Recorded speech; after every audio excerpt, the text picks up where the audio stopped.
Parte semana 2 com Jesus.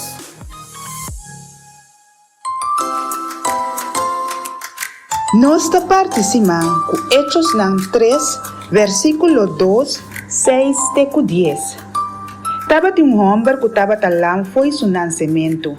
Todo dia estava carguei na entrada do templo que chama Bonita. Para epora pedir e gente não que estava também dentro do templo limosna.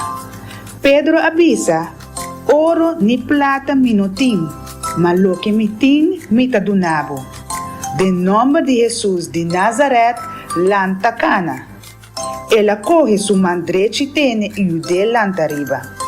Mesora su plante de pia e enkel nang ahaya força.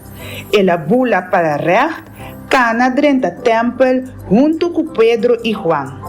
Estava tacana rond, belinquia e alaba Dios. Enter pueblo amireta cana rond ta alaba Dios. Nanga binibay, kutaba ta e homem que sempre tava ta sinta pedi limosna dilante de porta bonita, de templo.